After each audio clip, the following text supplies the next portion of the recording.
एक वाणी भाई और बहनों, देखो कितने पॉइंट हैं इस भगवान को समझने के लिए, कितने पॉइंट हैं। एक नहीं है, सैकड़ों की संख्या में पॉइंट है सदगुरु रामपाल जी को परमात्मा मानने के लिए, सैकड़ों की संख्या में। इस सत्संग में क्या कह रहे हैं गुरुदेव भगवान? कबीर सागर में लिखा हुआ है, जब काल की और परमात्मा की तपतशिला पर वार्ता हुई थी, तो काल ने जब परमात्मा से वरदान ले लिए मीठा मीठा बोल के कि 3 युगों में जीव थोड़े ले जाना, चौथे युग में जितने मर्जी ले जाना, समुद्र पे पुलिया बनवाना, जगन्नाथ का मंदिर बनवाना, मैं आपका रूप भी बना सकता हूं, मुझे आज्ञा दे दो। और लास्ट में फिर क्या बोला काल, जो परमात्मा ने धर्मदास जी के माध्यम से कबीर सागर में लिखवाया, क्या था? पुणात्मा, अब काल ने कहा था कि 12 पंथ करूं मैं साजा और नाम तुम्हारा ले करूं आवाजा। 12 पंथ नाम जो ले ही वो हमरे मुख आन समोही। क्या कहा था कि 12 पंथ करूं मैं साजा। काल ने कहा था कि जाओ तुम अब नीचे भले, तेरे नाम से, कबीर नाम से 12 पंथ चलाऊंगा, 12 पंथ। 12 पंथ करूं मैं साजा और नाम तेरा ले करूं आवाजा, तेरा ही नाम लेकर। और 12 पंथ नाम जो ले ही हमरे मुख में आन समोई। और क्या कहा था काल ने कि मेरे द्वारा चलाए गए उन 12 पंथों में, यानी गरीबदास जी तक के पंथ में यदि कोई नाम लेगा, वो हमरे मुख में आन समोई, वो पार नहीं हो पाएगा, मेरे मुंह में आएगा। 12 पंथ नाम जो ले ही हमरे मुख में आन समोई। अब अगर सतगुरु रामपाल जी एक सामान्य व्यक्ति थे, सामान्य जीव थे, और उन्होंने यदि 12वें पंथ में अपनी मुक्ति के लिए आदरणीय राम देवानंद जी को अपना गुरु बनाकर नाम लिया था, तो आदरणीय राम देवानंद जी कौन से पंथ के गुरु थे? 12 पंथ के गुरु, 12वें पंथ के गुरु। तो सतगुरु रामपाल जी ने कौन से पंथ में नाम लिया? 12वें पंथ में नाम लिया। और 12वें पंथ की आत्मा काल के मुंह में जाएंगी। 12 पंथ नाम जो ले ही हमरे मुख में आन समोई। तो अंध भक्तों, इस हिसाब से अगर सतगुरु रामपाल जी आप और हमारी तरह एक मनुष्य हैं, जीव हैं, मां के गर्भ से जन्म लेकर आए हैं, तो उन्होंने तो 12वें पंथ में नाम लिया था 17 फरवरी 1988 को। और यह परमात्मा की अमरवाणी है कि 12 पंथों में जो नाम लेगा वो पार नहीं हो सकता, असंख्य जन्म यही धक्के खाएगा, काल के मुंह में जाएगा। तो इस हिसाब से तो सतगुरु रामपाल जी काल के मुंह में जाने चाहिए। फिर तुम लोगों ने 1997 में बादलों में उड़ता हुआ कैसे दिखा दिया? तो 12वें पंथ में नाम लिया गुरुजी के परिवार ने, गुरुजी के दोनों बेटों ने, दोनों बेटियों ने। ये पार नहीं हो सकते, ये विधान है भगवान का कि 12 पंथ नाम जो ले हमरे मुख में आन समोई। 12वें पंथ में नाम लिया गुरुजी की कलयुगी पत्नी ने, वो इस जन्म में पार नहीं हो सकती। 12वें पंथ में नाम लिया गुरुजी के भाई महेंद्र ने, इस जन्म में पार नहीं हो सकता। और उनके कर्म बता रहे हैं, ये मालिक की अमरवाणियां हैं। इसलिए परमात्मा ने ये सेवा हम सत्सेवकों को बख्शी है, अपनी महिमा की, ये सत्य उजागर करवाने की। इसलिए गुरुदेव ने ज्ञान योग आप और हमारा खोला है, ना कि अपने परिवार का, क्योंकि वो तो काल के मुंह में जाएंगे, काल के एजेंट बनकर आए हैं। 12 पंथ नाम जो ले हमरे मुख में आन समोई। अब ये ना समझना कि उन्होंने तो 1995 में फिर 13वें पंथ में नाम ले लिया सतगुरु रामपाल जी से। पहले कौन से पंथ में नाम लिया था? 12वें पंथ में। तो वो तो काल की भोजन है, काल की खुराक है। सारे काम वर्तमान में वही कर रहे हो, खुद भी काल के मुंह में जाने वाले काम कर रहे हैं, और बेचारी संगत को भी काल के मुंह में ठोकने वाले काम कर रहे हैं। तो अगर आप लोग सतगुरु रामपाल जी को एक जीव मान रहे हो, आश्रम वाले भाई बहनों कान खोल के सुन लो। अगर आप 8 सितंबर 1951 से संत रामपाल जी को प्रकट हुआ कबीर भगवान नहीं मान रहे हो, और आप और हमारे जैसा एक जीव मान रहे हो, और मां के गर्भ से जन्म लेकर आया हुआ मान रहे हो, तो भैया 12 पंथ में नाम लिया उन्होंने, 12वें पंथ में। और 12वें पंथ में नाम लेने वाला तो काल के मुंह में जाएगा। तो तुम्हारे हिसाब से तो सतगुरु रामपाल जी खुद ही काल के मुंह में हैं। फिर उनके द्वारा दिया गया ज्ञान, उनके द्वारा दिया गया नाम, फिर तुम्हें कहां से सतलोक भेज देगा? तो ये वाणी परमेश्वर ने जीवों के लिए बोली है, जीवों के लिए। कि द्वादश पंथ नाम जो ले हमरे मुख में आन समोई, कि जो व्यक्ति, जो जीव, 21 ब्रह्मांड का जो प्राणी उस 12वें पंथ में नाम लेगा, वो व्यक्ति मेरे मुंह में आएगा। ना कि परमात्मा के लिए, कि वो परमात्मा कबीर जी स्वयं एक आम व्यक्ति की भूमिका करके 12वें पंथ में नाम लेंगे, वो काल के मुंह में नहीं जाएंगे। मां के गर्भ से जन्म लिया हुआ जीव जिसने 12वें पंथों तक नाम लिया, वो काल के मुंह में जाएंगे। क्योंकि पहले वाली वाणी क्या बोल रही है कि गुरु बिन वेद पढ़े जो प्राणी, यहां पे एक शब्द है प्राणी। अगर कोई जीव होगा, अगर कोई प्राणी होगा, वो अगर बिना गुरु के वेद गीता कुरान पुराण पढ़ेगा तो समझे ना सार रहे अज्ञानी। ये परमात्मा पे लागू नहीं है, क्योंकि सतगुरु रामपाल जी तो एक प्राणी की भूमिका कर रहे हैं, वो प्राणी नहीं है, इसलिए उन पर लागू नहीं है। उन्होंने तो मुंह बोला गुरु बनाया। तो क्या कह रहे हैं गुरुदेव भगवान? अरे ये जगत वाले, ये दुनिया वाले अगर ध्यान से सत्संग सुनने लग गए ना, तुम आश्रम वालों को मुंह से एक शब्द भी नहीं निकालने देंगे, तुम्हारे को बोलने भी नहीं देंगे। कि तुम तो कहते हो हमारे गुरुजी परमात्मा है, भगवान है। बताओ तुम्हारे गुरुजी ने कौन से पंथ में नाम लिया? तुम झट से कहोगे 12वें पंथ में नाम लिया, और ये वाणी सुना देंगे कि देख 12वें पंथ में नाम लेने वाला तो काल के मुंह में। अब बता फिर क्या जवाब है तुम्हारे पास में? फिर कहोगे नहीं नहीं हमारे गुरुजी तो परमात्मा है। वो थप्पड़ मारेगा, तूने पहले क्यों नहीं बताया कि तेरा गुरु परमात्मा है? पहले तो तू बोल रहा था कि कबीर जी भगवान है, कबीर जी भगवान है। तो भाई और बहनों, गुरुजी जो कहते हैं ना कि बच्चों जिसने 3-4 साल से नाम ले लिया और ब्रह्मा विष्णु महेश भी आ गए तो ज्ञान में मुंह के खा के जाएंगे। इन आश्रम वालों के लिए नहीं कहा परमात्मा ने, अपने परिवार के लिए नहीं कहा, ये साध संगति से जुड़ी हुई आत्माओं के लिए कहा है कि उन आत्माओं को फिर इतना ज्ञान हो जाएगा, काल भी मुंह के खा के जाएगा, ब्रह्मा विष्णु महेश भी जीत नहीं सकते। तो क्या कह रहे हैं गुरुदेव भगवान? तो पुण्यात्माओं, अब काल ने कहा था कि 12 पंथ करूं मैं साजा और नाम तुम्हारा ले करूं आवाजा। 12 पंथ नाम जो ले ही वो हमरे मुख आन समोही, जोग जीत बेसक जाओ संसारा, जीव ना माने कहा तुम्हारा। देवल धाम और देव पूजाऊं या विद जीवों को भरमाऊं, और अनंत और अनेक पंथ चलाऊं। इन 12 से न्यारे भी चलाऊंगा, जैसे ये धन सतगुरु राधा स्वामी, जय गुरुदेव, और ये सारे और काल के ही पंथ है। सतलोक की महिमा का दिन कख का पता नहीं, मंत्र 5 नाम काल के, और शब्द स्वरूपी राम सतपुरुष अकाल मूर्ति को मंत्र नहीं जाप करके तो भगवान की महिमा है। धर्मदास ने पूछा था हे परमेश्वर फिर कैसे कल्याण होगा? तो परमेश्वर ने कहा था बेटा कलयुग में मैं आऊंगा, ये जो 12 पंथ काल चलाओगा इनमें से 12वां पंथ गरीबदास पंथ होगा। और संवत 1774 हुई ताजन प्रेम प्रगटे जग सोई, प्रगट हुआ मम वाणी मेरी वाणी गरीबदास जी के माध्यम से फिर दोबारा प्रगट होगी मेरी महिमा की वाणी।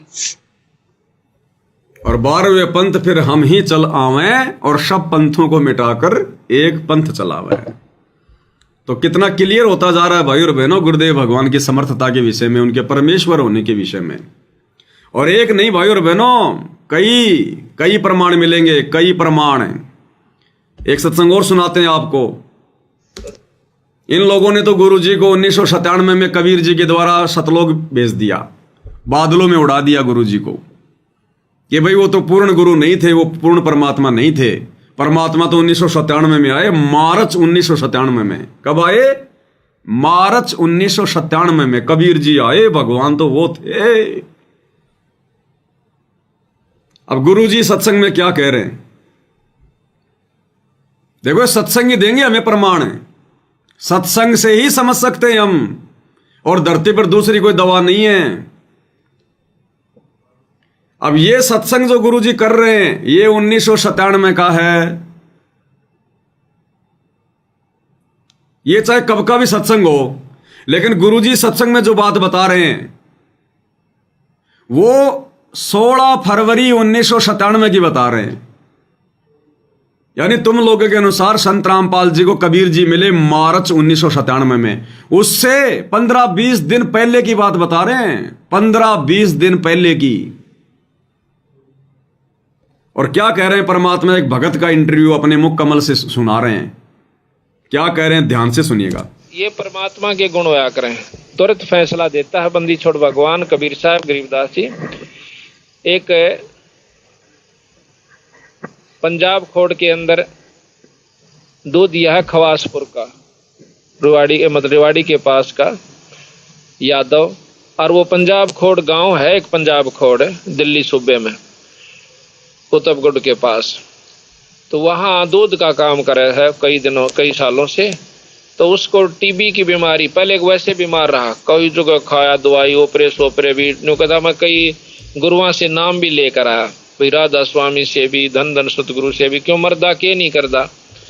यानी 8 साल 89 से बता रखा था उसने, अपने इंटरव्यू दे रखा है, 1989 से वो दवाई खा रहा था और बीमार चल रहा था। घर का कति दुआ दो दिया था। तो उसने, डॉक्टरों ने उसका टीबी बता दी और 1 जनवरी 95 से वो टीबी की दवाई भी खा रहा था। कोई आराम नहीं, बल्कि खाट पकड़ चुका था। तो 16 फरवरी 1997 को, इसी साल में, हम पंजाब खोड़ में पाठ कर रहे थे और वो उसको उठा कर ले आए, 2-3 जने पकड़ कर। 16 फरवरी तो 16 फरवरी 1997 को, इसी साल में, हम पंजाब खोड़ में पाठ कर रहे थे और वो उसको उठा कर ले आए, 2-3 जने पकड़ कर। तो 16 फरवरी 1997 को, इसी साल में, हम पंजाब खोड़ में पाठ कर रहे थे और वो उसको उठा कर ले आए, 2-3 जने पकड़ कर। तो कहने लगे जी बहुत तकलीफ में है और छोटे छोटे बच्चे हैं और बुरा हाल हो रहा है, इसका कुछ इलाज बताओ। माँ भी इलाज कराओ, डॉक्टर ने राम नाम चाहिए तुम्हारा, ले लो। और राम क्या नाम कह रहे हैं गुरुजी? हमारा दूर से ने बोला जी, गुरुजी कह रहे हैं भाई इलाज कराओ डॉक्टरों पे, राम नाम चाहिए तो हमारे पास आ जाओ, इलाज कराओ डॉक्टरों पे। और इन्होंने धनाना आश्रम में हॉस्पिटल खोल दिया, इन्होंने धनाना आश्रम में हॉस्पिटल खोल दिया। गुरुजी कह रहे हैं इलाज कराओ डॉक्टरों पे, और इन्होंने खोल दिया हॉस्पिटल। गुरुजी के प्रत्येक वचनों के विरुद्ध कार्य कर रहे हैं। तो 16 फरवरी 1997 की घटना है, आगे सुनिएगा। डॉक्टरों पर घाट नहीं गाल रखी, कोई आराम नहीं हुआ। तो बंदी छोड़ का माँ भी आओ शरण में, नाम लो, दुख सोते हैं कर्म से, कर्म कटते हैं सच्चे नाम से, सतनाम से। आम नाम से काम नहीं चलता।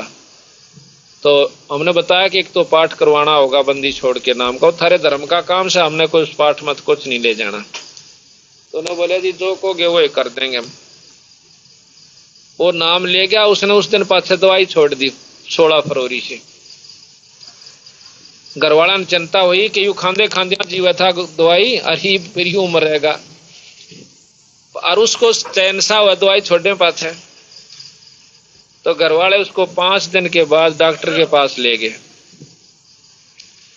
डॉक्टर ने बोला भाई एक्सरे ला, पिछले जो महीने पहले एक्सरे कराया था 15 दिन पहले, उसमें सख्त खतरनाक बीमारी टीबी की बहुत गहरी पाई।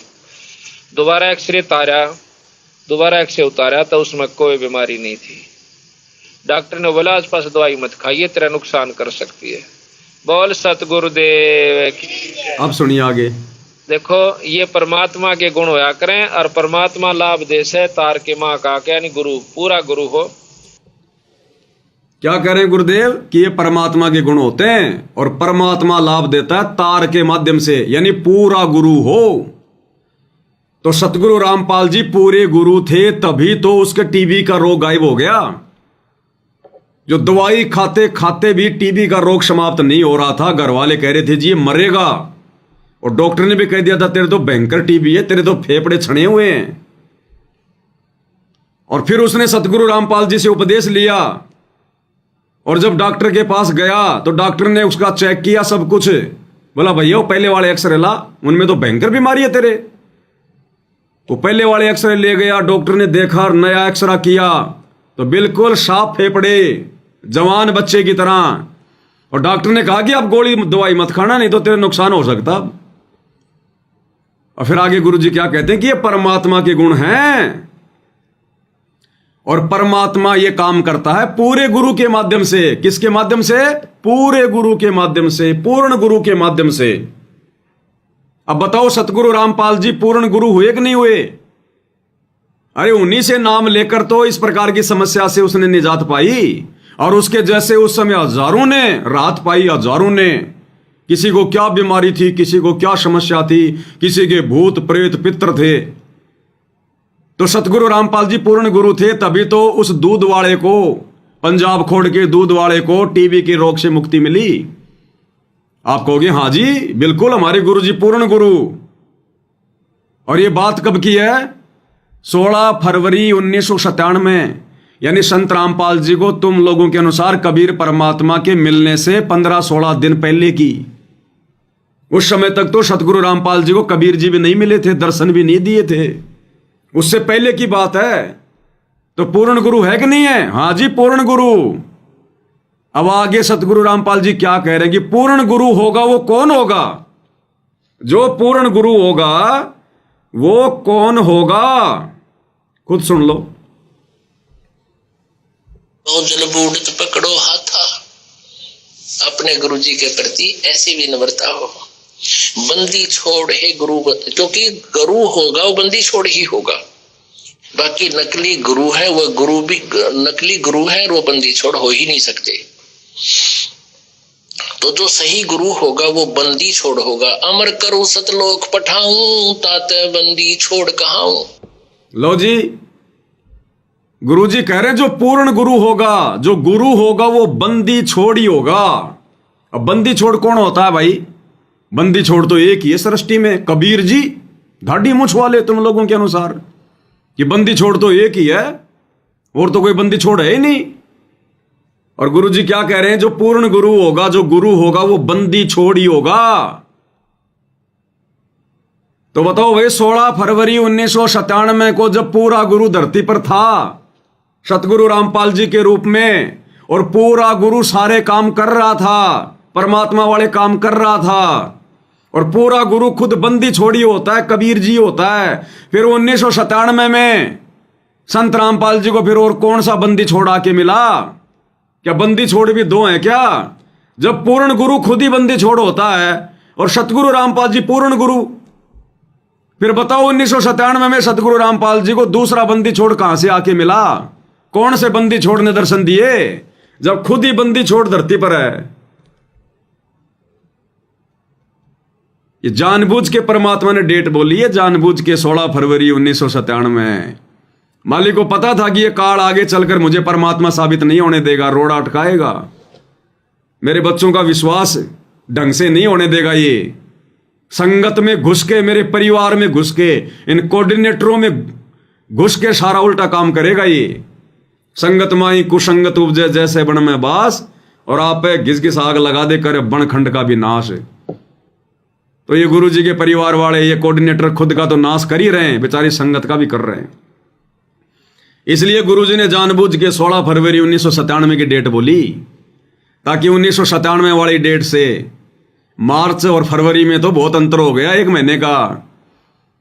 तो तुम लोगों ने जो 3D फिल्म बनाई है 25 मिनट की कि संत रामपाल जी तो एक जीव थे, कबीर जी की आत्मा थी, कबीर जी ने उनको सतलोक भेज दिया। अरे वो पूर्ण गुरु थे या नहीं थे कबीर जी के मिलने से पहले? तो पूर्ण गुरु कौन होता है? खुद कह रहे हैं गुरु जी बंदी छोड़ होता है। अब बंदी छोड़ तो एक ही होता है भाई, कबीर। अब बताओ फिर दूसरा बंदी छोड़ कैसे मिलेगा कि संत रामपाल जी को, जब खुद बंदी छोड़ धरती पर है? तो भाई और बहनों, ये प्रमाण परमात्मा ने जानबूझ के छोड़ दिए, नहीं तो आज ये काल गुरु जी को परमात्मा नहीं मानने देता। और अपने गुरु को हृदय से ज्ञान को आधार बनाकर परमात्मा माने बिना हम चाहे कितना भोग लगा लें, कितनी उनकी आरती उतार लें, हमें उसका कोई फल नहीं मिलेगा। जो भक्ति कमाई करेंगे वो मिल जाएगी, लेकिन मोक्ष नहीं मिलेगा, फिर क्या फायदा? इसलिए परमात्मा ने फिर ये 7 संगतियां शुरू करवाई। ये है परमात्मा का यथार्थ 13वां कबीर पंथ। इस 7 संगति से जुड़े बिना बात नहीं बनेगी। साध संगति हरि भक्ति बिन कोई न उतरे पार, और निर्मल आदि अनादि है गंदा सब संसार।